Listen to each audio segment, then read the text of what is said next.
Chapter 3. An hour passed since my radio betrayed us. An emergency switch allowed me to connect to everyone. So here we are gathered in the living room, all taking the news differently. I'm not looking for you, it's a cover-up to confuse people much worse from finding you. Keep in mind, I will always find my flock, I know where you are. Zeph repeated the phrase that crashed down around us. What does that even mean? Lyra asked. It means she's known our location from the very beginning. Demon sighed. If she knew, why not bring us back to the facility or kill us and be done with it? I grumbled. We need to move. I don't want to be sitting ducks, we're too exposed. Ares stood up. As if on Quetch Harrel's buzzed in, no code word or anything keeping the appearance of secrecy. Vero knows. She's spooked though, stay put, you're safe where you are for now. The grunts are under direct orders to stay away from your location, and if you're spotted, mark the area as cleared. Someone from Special Forces will be meeting with you. Apparently, we didn't have all the facts. Ares, do you still have the files you found? Ares grabbed one of the backpacks by the door, unzipping it and pulling out an office load of paperwork. I have them, he responded. Thank God, shortly after you moved, a group of 5 individuals ransacked the place. Cameras in the house show them to have been armed, masked, and strong as hell. Cheryl's cut out. Demon looked at Ares, then at the kids. Our situation went from bad to worse, and our opinion on Mom looked like it would be forced to change. What are they? Lyra asked. Ares threw the files on the table, letting them splay evenly, showing the names. Case files for each of us, detailing our parents and things like that. The reason Icarus had us. I didn't read all of them. It felt too personal. Ares rubbed his face, then his temples. Demon's real name was Rai Machovic. Born to a Vuk and Iskra Machovic, mental health issues and job instability led the couple to seek adoption to protect his future. The Machovics remained involved, mailing handwritten letters and audio tapes monthly. When their last letter was returned unopened, and the other family's residence was found abandoned, they sounded the alarm. Forensics turned up no signs of struggle, just the scattering of feathers and damp ash in the nearby forest. ARKHEIM intercepted the family during a fabricated vehicle breakdown. Demon was transported via unregistered air route to the Icarus complex at 5 years old. The case is still considered open by Serbian authorities. Zeph's name was Noah Alkayali, born to Safia and her sister Layla. Safia was injured in a factory collapse. Layla couldn't support Noah alone. They perused open adoption under a monitored care agreement. Zeph's adoption was marked by a mutual trust. His biological family exchanged regular phone calls and video messages. Then, radio silence. When Safia visited the orphanage for assistance, they had no trace where Zeph had gone. The family was officially listed as missing en route to Switzerland through border logs that contained inconsistencies. ARKHEIM staged an abduction when Zeph was 4, erasing Zeph's physical trail. Safia continued to file petitions for answers to this day. Lyra was the only one not she was made. Her development was overseen by her mother, Dr. Vero, as part of the Silent Genomes Initiative, where neural mutation harmonics were encoded into embryonic DNA. Her childhood was controlled, sterile, full of tests designed as lullabies and lessons that measured vocal tone, emotional resonance, and memory retention. She took the name Lyra herself, after seeing it labeled on an astronomy chart during a failed lockdown drill. Then there was me, Myra Iliades. Medical bills from my birth put my family into debt. They voluntarily placed me with ARKHEIM to avoid homelessness. The Iliades family received monthly letters, photos, and reassurances that I was safe and healthy.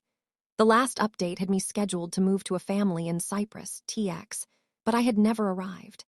A witness confirmed I had gotten on the ferry, but no one ever saw me disembark. After a week of silence, my family went to the police. They said they'd open a case, but were paid off by the Arkheim investors.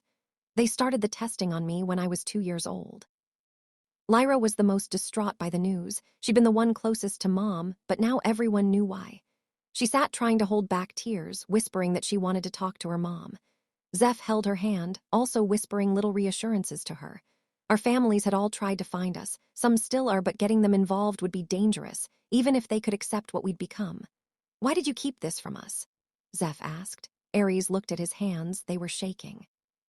He packed the files back into the backpack before throwing it against the wall.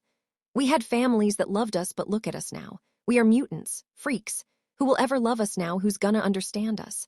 Why would I say something? My job is to protect everyone. That's what I did.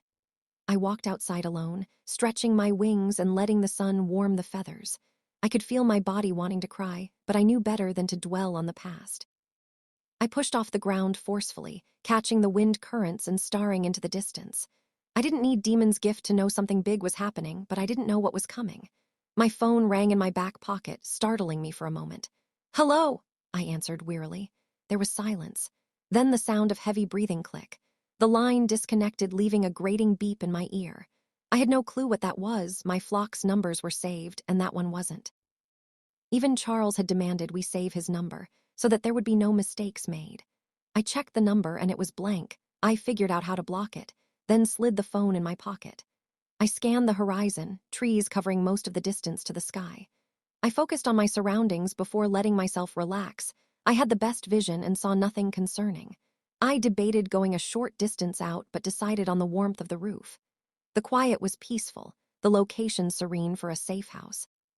Something was bothering me, though, something deep in the core of my body. A warning bell kept ringing. If something was enough to scare Mom to the point she didn't bring us back, what was it? A car rumbled in the distance, alerting me and everyone else that someone was coming. They dashed outside, meeting me on the roof. We found multiple spots to hide, invisible to anyone on the ground. A black sports car pulled into the driveway seconds after Lyra got into position. When it parked, a man and two women got out. They were from the facility, judging by the uniform and the multiple pins they wore on their shoulders. They knocked on the front door. Ares motioned me and Demon into position. Our training was burned into our bodies, and we knew the plan without needing words. Ares motioned forward. We sprang into action, silent and lethal. We dropped behind the agents, putting all three into chokeholds. They struggled, but we were stronger, Zeph and Lyra dropping down and removing the weapons they had hidden. Charles sent us. One of the women choked out. Ares looked at Zeph, who nodded, touching his earpiece. Then after a second, he nodded again. They collected the two guns and the taser ciphered from their pockets, and we released them in sync. Gasps for breaths greeted us as they hit their knees, quietly cursing and adjusting themselves. "Told you they weren't good hosts." One woman coughed. "Didn't think they'd try to kill us." The other wheezed. "Who are you?" Ares spat. The man stood up first, adjusting his cufflinks. He was attractive and muscular, tattoos covering most of the visible skin besides his face. "I'm Gabriel. I'm what the upper classes call a hunter." He rubbed his throat. "Those ladies are Abigail and Delilah, a peacekeeper and a medic." "What's a hunter?" Lyra asked, cocking her head to the side. Our time in the facility was guarded. We were quickly learning we knew nothing about it. We ushered our unwelcomed guests in time. The car in the driveway would leave us opened and vulnerable. Anyone in their air would be able to spot it, which meant we were ready to run. A hunter is someone who's gone through intense training after a few experiments of their own. Their genetics are also tampered with. Most genetic testing is limited to 5 subjects that are a match. It's a fail-safe technique, less genetically altered, easier to erase in case of instability or defiance. Abigail said casually. "My job is usually finding escaped subjects. Doesn't happen often, but this is the first time I've been told to keep them alive.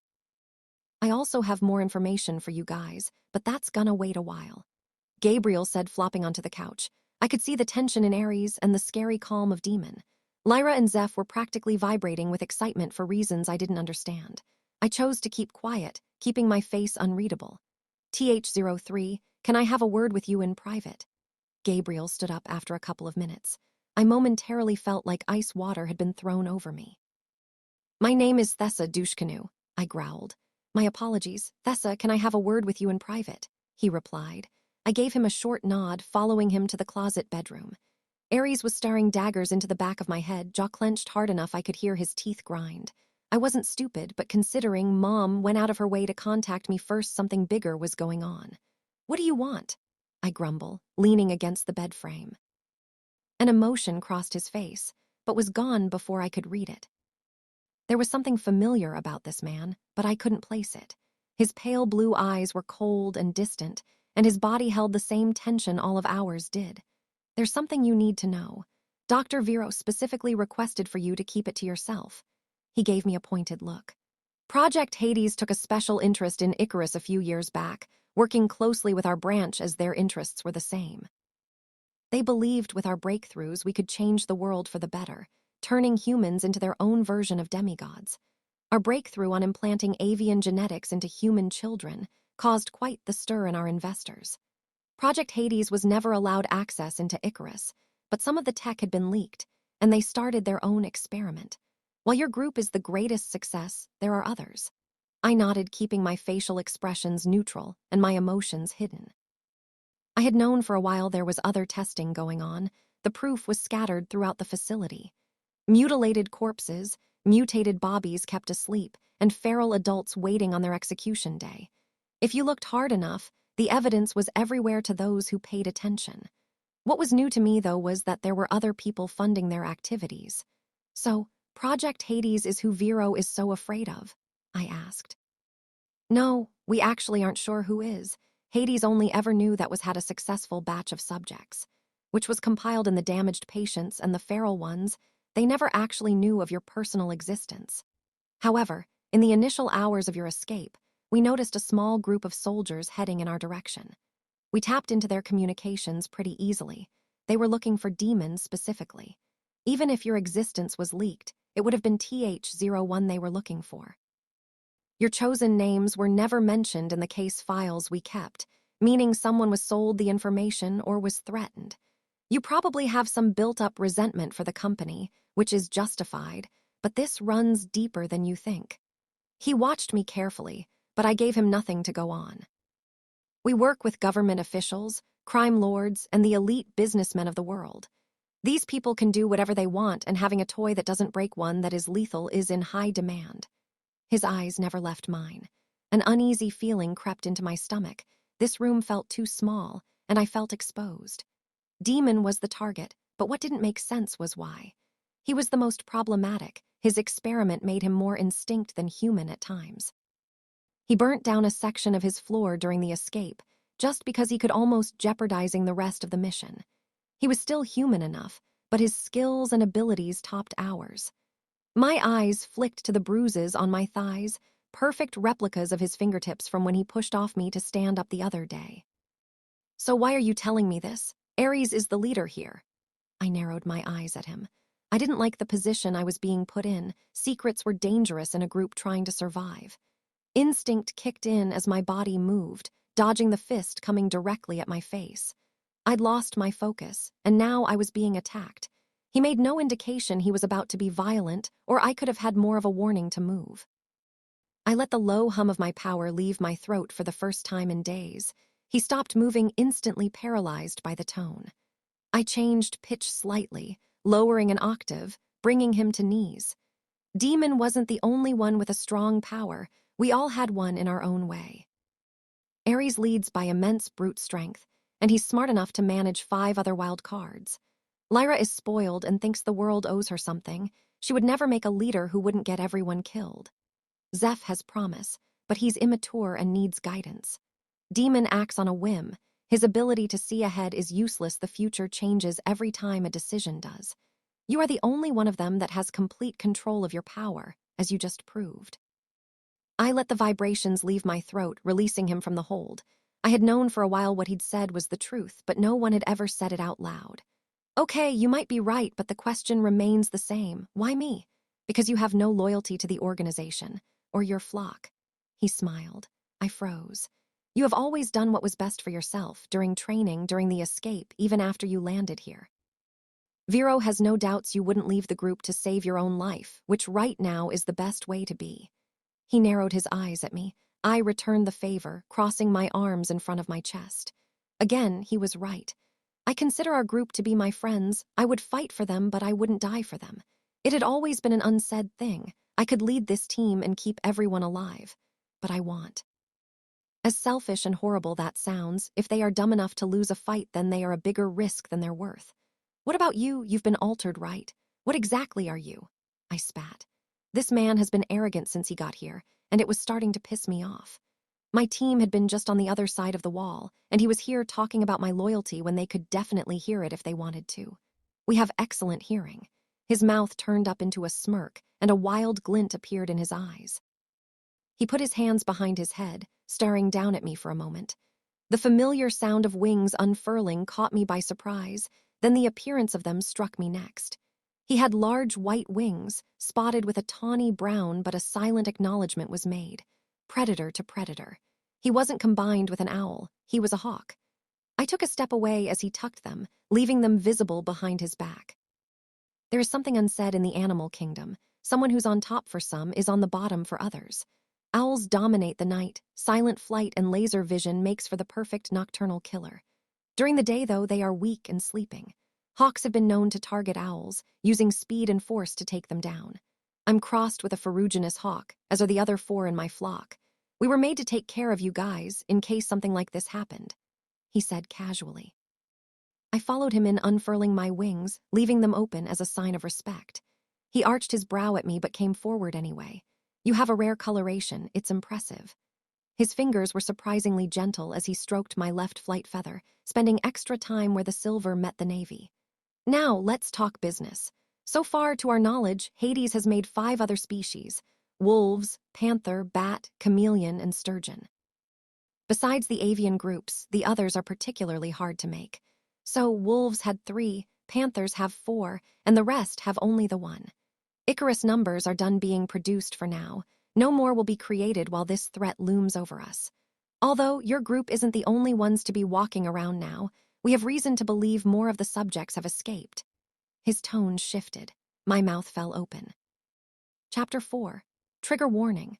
This chapter contains GRAFFIC description of abuse. To avoid these topics, please skip over the ITALISID text.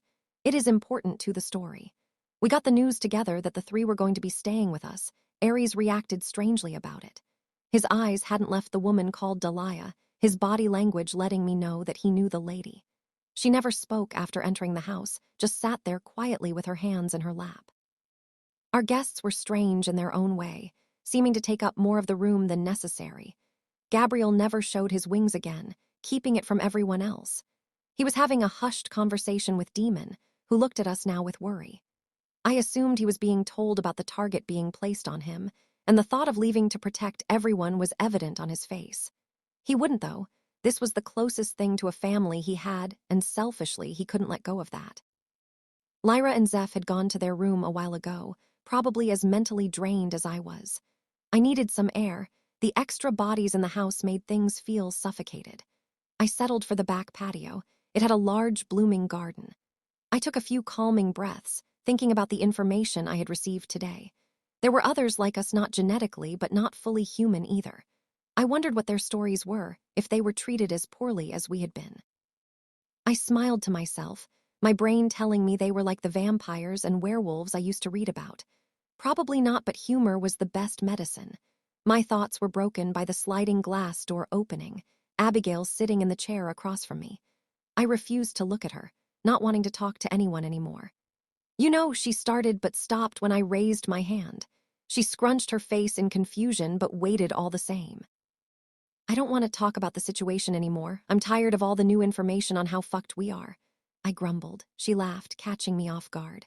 Oh, I wasn't gonna say anything about that, she smiled. I was going to see if you knew anything about Ares, specifically the looks he's been giving Deli. I looked at her for a moment before bursting out in sudden laughter. It was so normal sounding, 2 girls gossiping about things that don't matter. No, do you? I chuckled. She leaned over, lowering her voice slightly. I know they used to be a thing. She'd slip into his room and they'd talk or whatever, but he cut that off a couple of days before you escaped, she murmured. I shook my head slightly. My guess was right about them having history. Sounds about right, boys will be boys, I shrugged. She nodded in agreement, sitting back in her chair. A comfortable quiet fell over us as we looked over the flowers with small smiles. I wasn't jealous of the thing with Ares. Our moment in the bathroom was to prove a point. I'm more comfortable he's distracting himself with her. I would consider dating someone on the team if it wasn't a complete waste of my time. What about you? Anyone catch your eye? What about Mr. Business in there? I broke the silence. She shook her head, making a sour face, then pretended to gag. God, no, he's my brother, she groaned. That caught my attention, moving forward in the same way she had. How does that work? I prodded. She arched her brow at me and sucked her teeth. When a mommy loves a daddy, I cut her off. No, I mean I've never heard of siblings working for Icarus. Especially when one is modified, I was wondering how that happened. I rolled my eyes. Oh, we were both Marines in the American military, top of our class and stationed together. On one of our missions, something went wrong and Gabe was ambushed. They almost killed him, but he's always been strong. He came out alive. 7 on the other side did not. They were armed, and he wasn't. It wasn't long after I thought I was going to lose him. Charles approached us as I was trying to save him. He offered us a better job and a chance to save my dying brother. Now we're here. She shrugged. I nodded. I guess the organization didn't just buy or kidnap people. These guys probably owed the scientists their lives, and a small part of me felt like I missed something. Abigail seemed normal enough, not cold or cruel, and she had a valid reason to be employed by ARKHEIM. Nothing could ever change the way I felt towards my caregivers, though. That hatred burned deep and hot. What about you? You asked me a question. Can I ask you one? She smiled. I nodded, not liking where this conversation was going. Why do you hate ARKHIM so much, like I know they took you as a child? But I don't understand the resentment, though. My brother and I have been treated well since day one. She sounded genuine. The memories made me shudder, but I spoke softly and let the words tumble out. They called it a reflex test, but I knew what it was. A punishment. A reminder. The white room had no sound. No echo. The room absorbed everything, every scream, every wing beat, every sob my 8-year-old throat could muster like it never mattered. They'd put me there after I'd refused to swallow the tonic again. It burned my throat like swallowing acid, like my insides were unraveling. They said it helped regulate neurological instability. I said it felt like poison, so they strapped me down again. A cold metal table, wrists and ankles trapped in steel. No padding, they always left my wings free so they could observe the spasms, the tremors, the way my feathers fell out in clumps when they turned the machine on. Breathe slower, the voice said. You're only making it worse. Worse than the buzzing in my skin, like my veins were wires and my blood was a charged current. Worse than the blackout goggles they put on me, forcing me to reply to the soundless pain. Worse than the low pulses they'd pump through the floor to see we'd resonate. I remembered the first time my ears bled. I thought I was dying. I think I screamed. Not that it mattered. The walls swallowed the sound. Afterward, when I couldn't move, they'd wheel me to recovery. I could hear the other kids sometimes whimpering, crying, coughing, retching from whatever test they failed. Once I remember Demon sobbing next to the bed. He didn't know I was awake. He kept whisper sobbing. I didn't mean to. They made me do it over and over again. I never found out what they'd made him do. And Lyra, she'd sometimes walk the halls after curfew, escorted by the guards. She was never cuffed. She wouldn't look at me, but if she did, she looked at me like I was a puzzle, like something she had to solve. One time she stared straight through me as they dragged me past her, broken and bruised. She didn't blink. I hated her for that, for being Vero's favorite. When I was 10, they would count them my feathers. Each time one grew in wrong, they'd pluck it, label it, log it.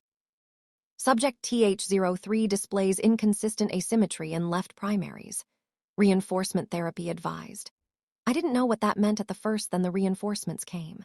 Long hours forced into the wing brace suit, back arched unnaturally, metal supports digging into my shoulder blades like knives. It was supposed to train my wings to grow correctly. It was just torture with a clinical name. The bracing suit was made of smooth steel and carbon mesh, no padding. I had to sleep upright in it, couldn't lay down, couldn't turn, couldn't stretch. When I cried, the fluid pooled around my chin. They called it noncompliance discharge. Sometimes they'd lock my hands behind my back too, like I was some feral thing, like I had chosen this body. I still remember the voice of Dr. Kara's, cold, perfumed, synthetic.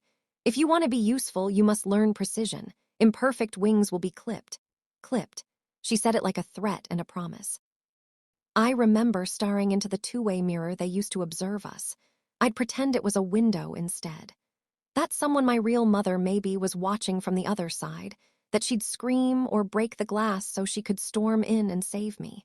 Maybe even say my name, though I had forgotten it. They called me TH03, sometimes the screamer when I thrashed around in my restraints. Never my name. I was 13 when they told me it was a simulation. Controlled trauma exposure, they called it.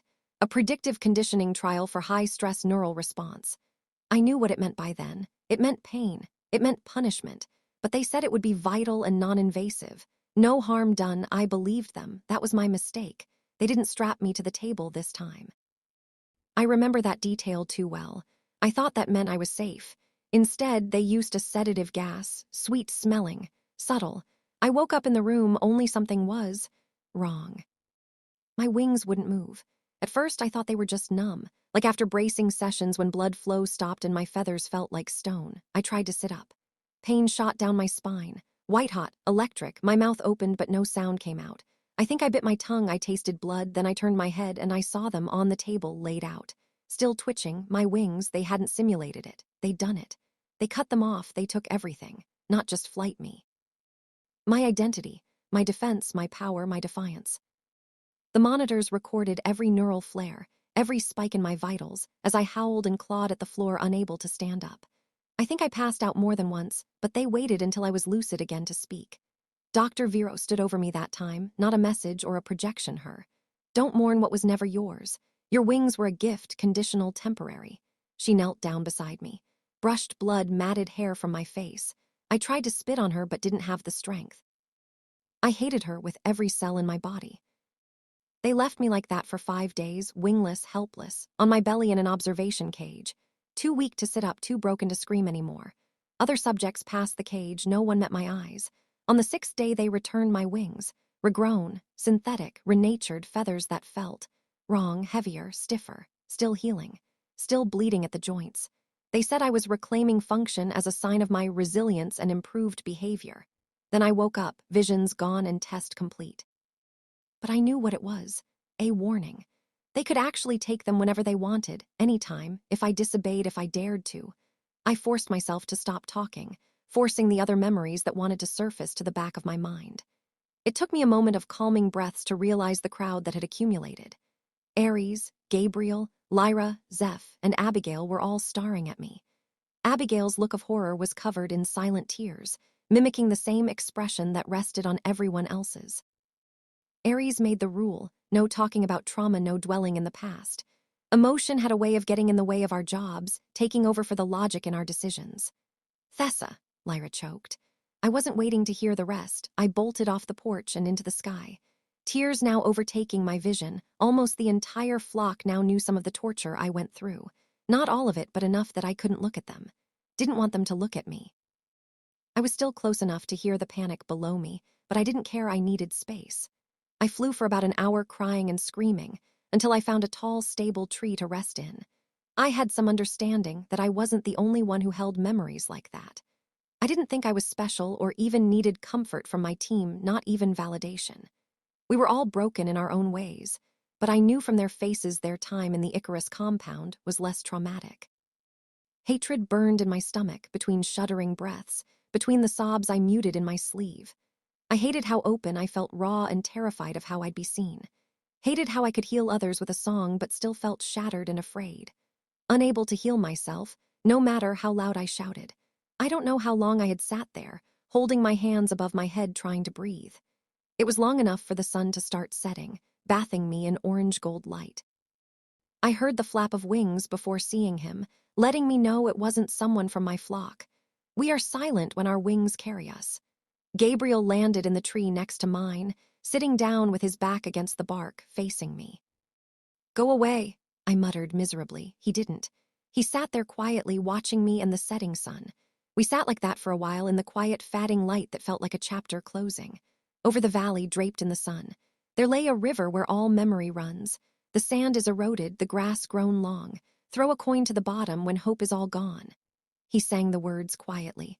My heart almost stopped, the melody and lyrics startling me. It had been a little under a year since I had sung that. A quiet moment to myself after a particularly bad test, the first and only time I had tried to heal my own pain and failed. How do you know that? I whispered. His eyes caught mine, and a momentary look of embarrassment overtook his face. I heard you singing it from the hall. I was monitoring that night. You sounded so broken and desperate, but the song stuck with me. I don't know why, but on missions I would sing it to the children who were frightened. It was soothing for the ones who were being relocated. I'll explain that another day. We need to get back. Everyone was worried when you took off. They aren't here, though. Can't be too worried. I felt bad as soon as I said it. Thessa, you were gone too fast. Zeph tried to come after you, but he lost you about halfway here. I was the only one who could follow your scent marker, but even then, I gave you a little time to yourself to process. He said gently. Okay, I sighed.